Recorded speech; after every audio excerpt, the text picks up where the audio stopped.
Okay, good. So can you see my screen? Yes. Yes. So let me start with my presentation. Then I will. This is part of my work that is on nonlinear dynamics in economics, and then I will show a little bit about history, theory. But above everything, I want to stress about empirics, because most of times what we do in our models is just about a little bit of theory without so much empirical test on whether what we say is in line with the reality. And this is one of the reasons why I focus mostly on not only on the theory, but mostly on the empirics, because I want to show that, again, what I do has something to do with the reality. So this is the definition of business cycles, and then business cycles are important because, you know, especially when we have recessions, we want to get out of it as soon as possible.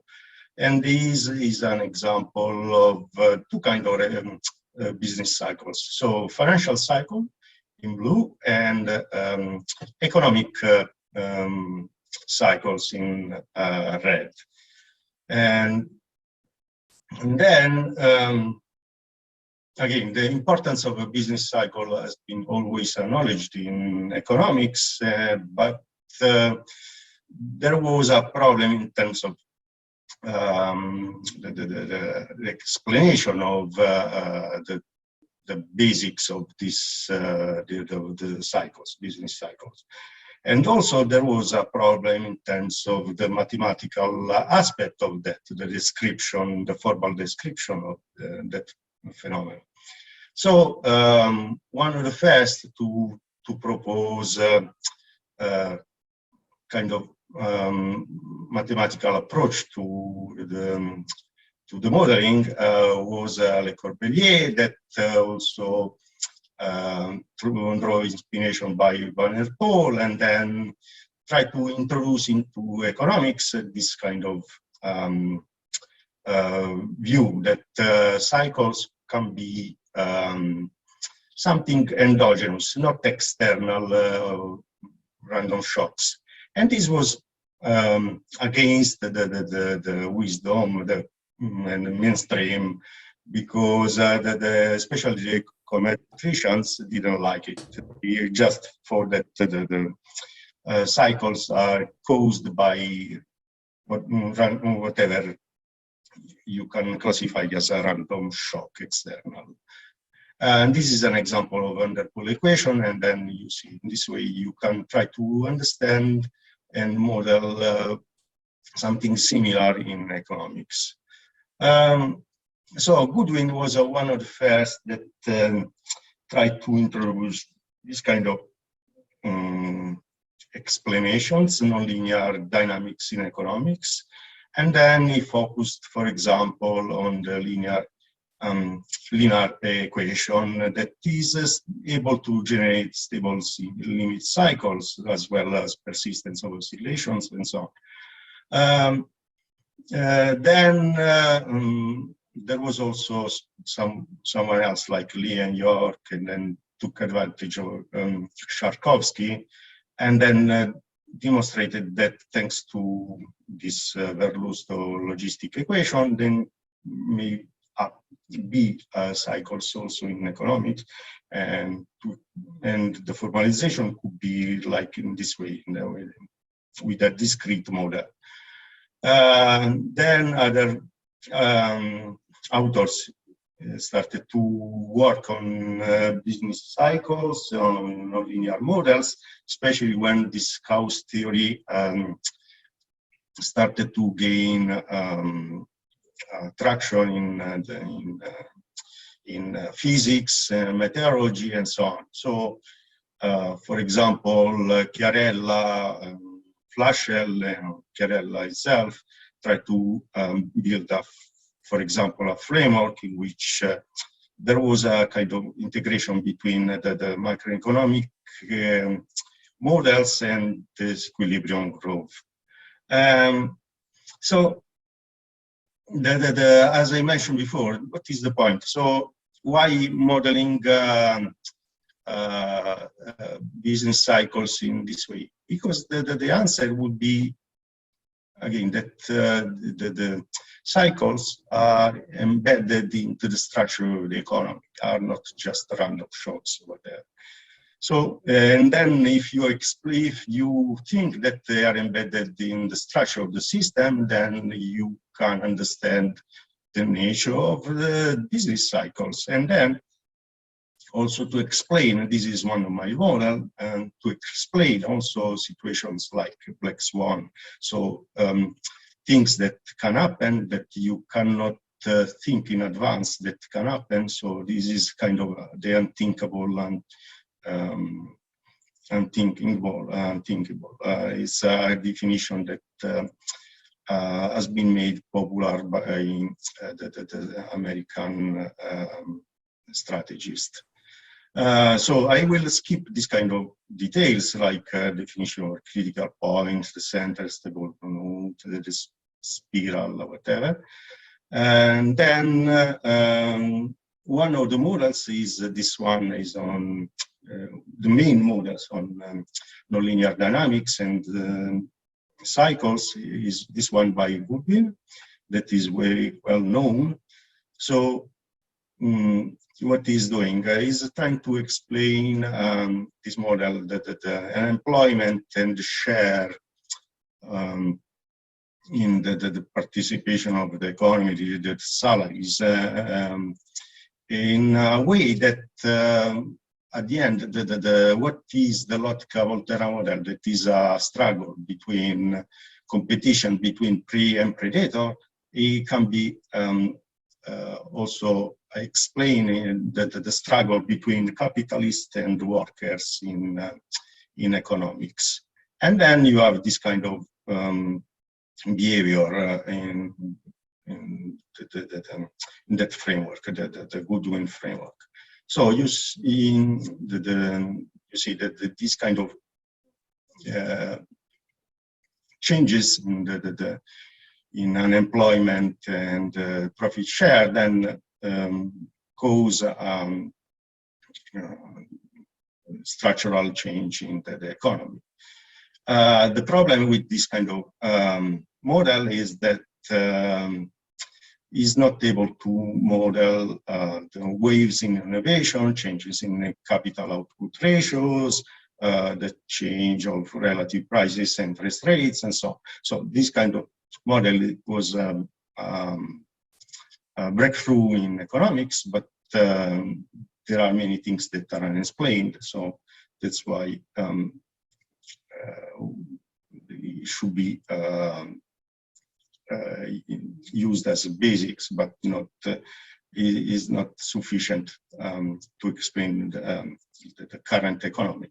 So another model was by Kaleski, and then here you have the change in capital, the change in profit, and then what is interesting about this model is that the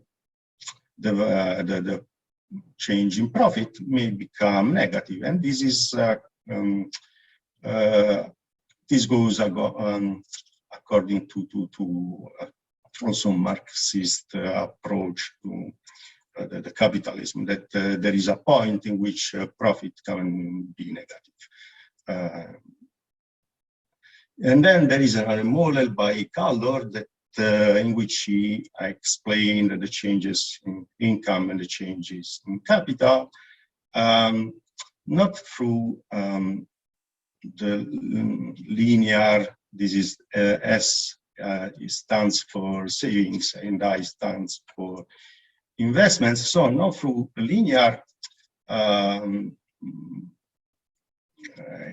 modeling of the savings and investments, but through nonlinear shape. So while with the linear approach, there are only two instances. There are only two instances. Either there is a disequilibrium or equilibrium, and instead with this nonlinear approach, then there are different equilibrium. One is this C, and the other one is this A, and these two are stable. And the other one in the middle is B, which is unstable. And then the alternation between C and A can explain the cycles. And what happened? Can happen that those two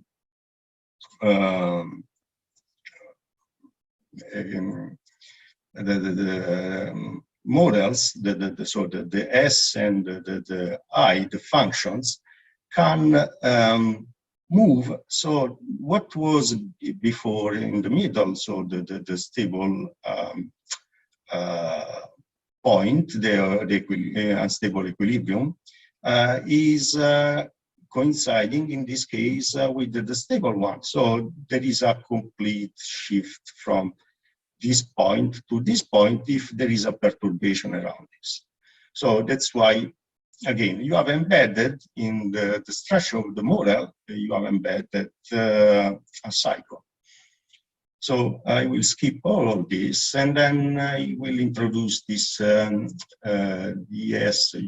models that are very common, dynamic stochastic general equilibrium that are very common, especially in central banks, because they use them to understand what can happen if there is a change in one of the variables. So if, for example, there is an interest rate hike or whatever, so one of the variables is stressed, and then the central bank wants to know what is going to happen to the economy.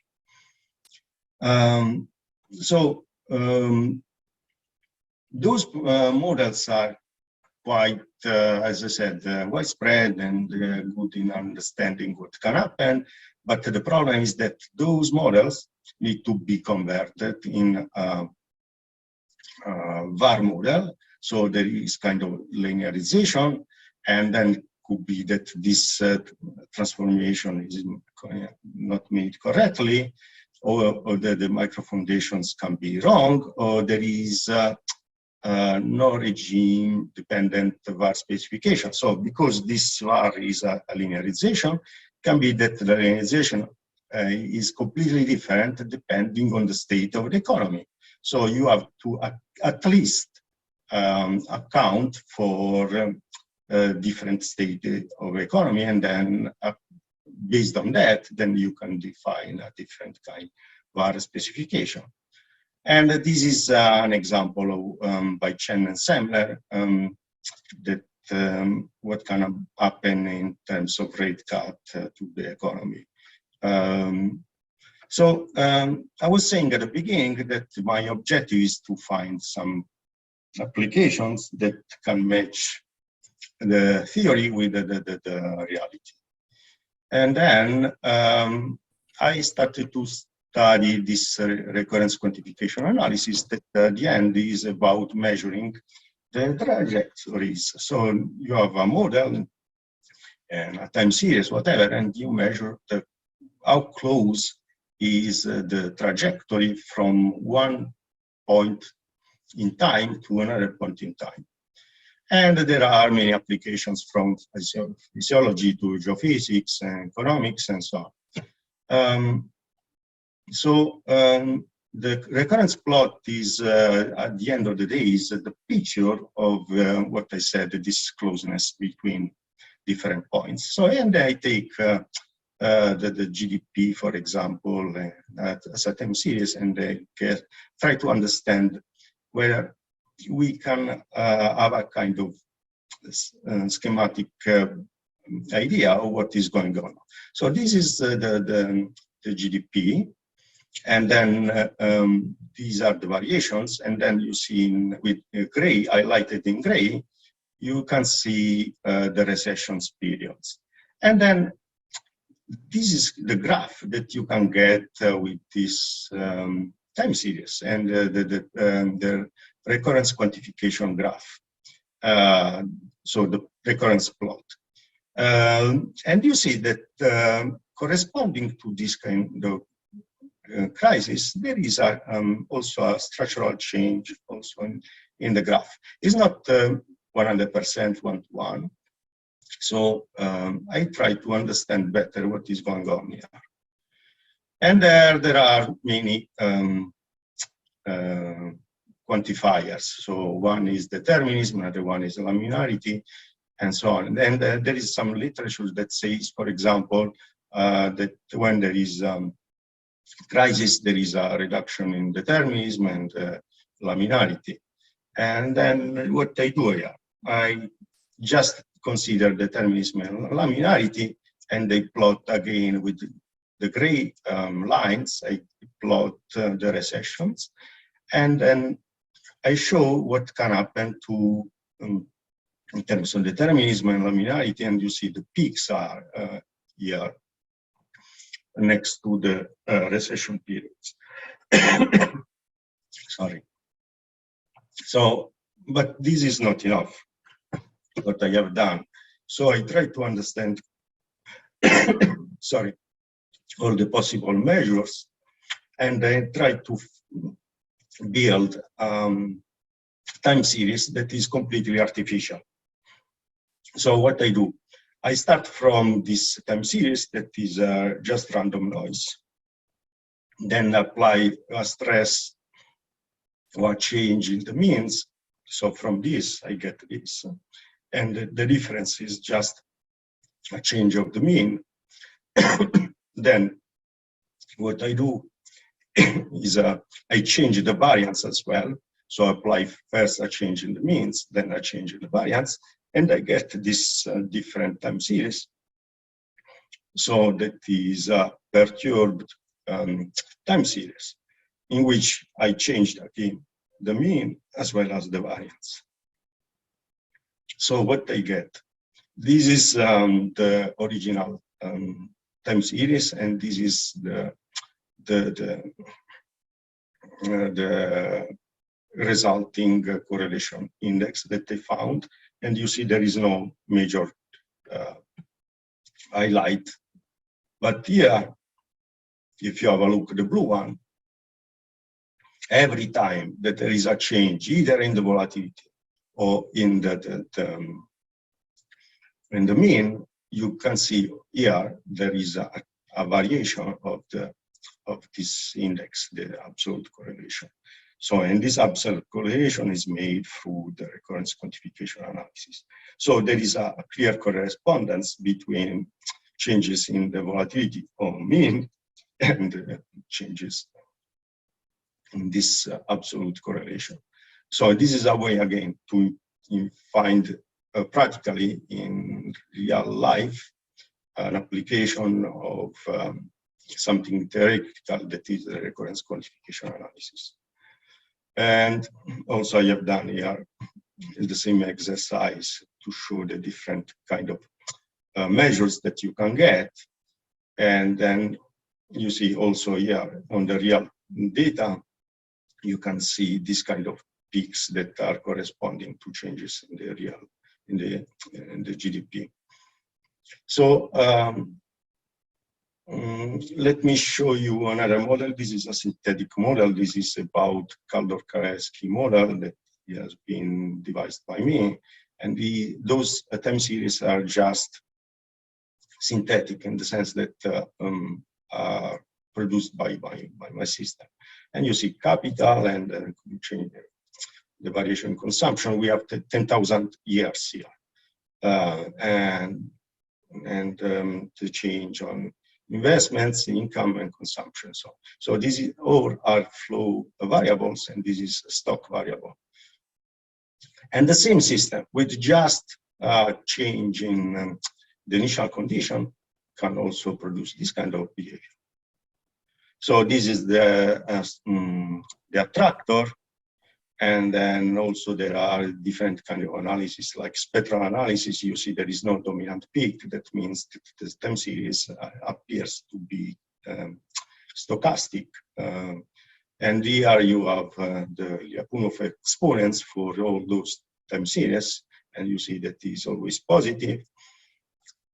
And then this correlation integral that is more or less stable, that means that the behavior of this time series is stochastic. But we know that by construction is deterministic.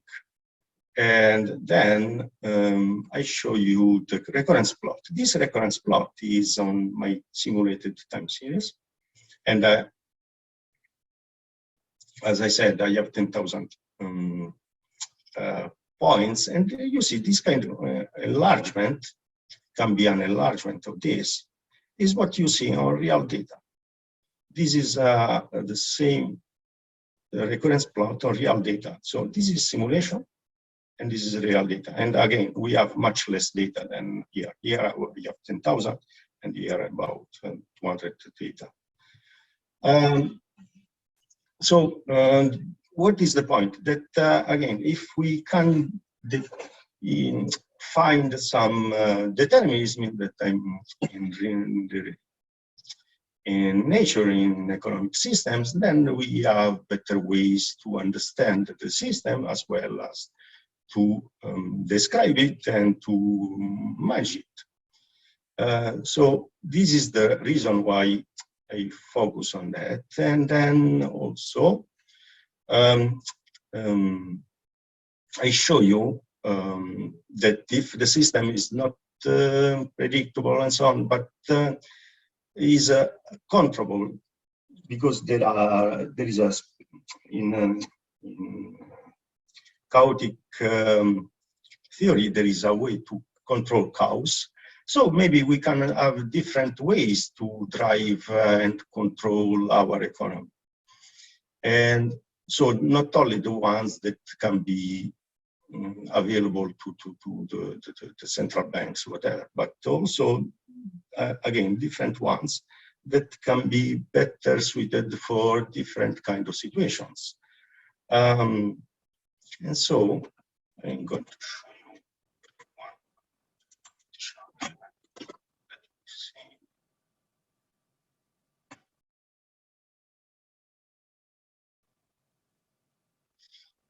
Can you see my screen?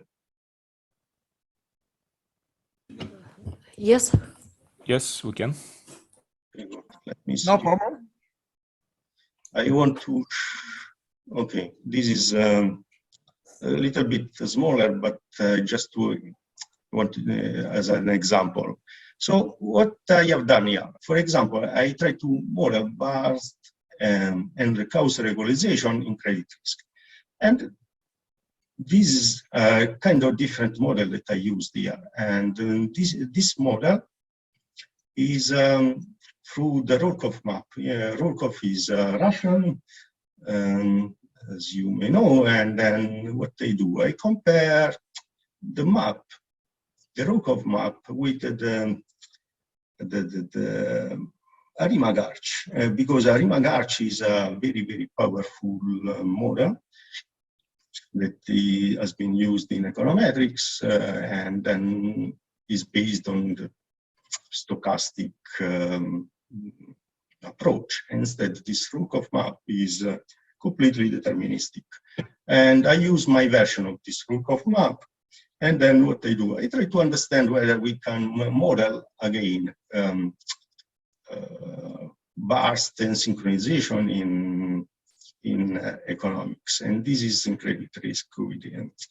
And so what I do, I try to calibrate the Rourke map, my version of the Rourke map, over the real data, and I do the same with the Arima-Garch. And as I said, Arima-Garch has been developed, and it's very powerful, has been developed and used for many years to exactly to model time series. And then what I found is that at the end of the day, the results are not very dissimilar, not very different between what I get with my deterministic model and what I get with my stochastic model. So you see here, for example, you can see, I don't know if it's clear enough or if it's too small, but at the end of the day, you can get very, very similar results. And then in reality, the forecast and the calibration that I can get with the Rukov maps often is even better than what I can get with the image arch. And I ran several simulations, I suggested several measures to check that. And then also I adopted this receiver operation analysis, and I found again that the Rukov map is good in terms of prediction as well in terms of modeling and forecasting. So at the end of the day, what is the point? That if we have a deterministic model that is able to explain how the economy goes, then again, we are able to better understand what are the dynamics, the inner dynamics in the model, in the economy. Plus, we are able to steer the economy in the way in which we want, because we have found determinism. We cannot manage so much the stochastic behavior, the randomness, but what we can manage for sure is determinism. So the real structure of the system. And how much time I still have? I finished?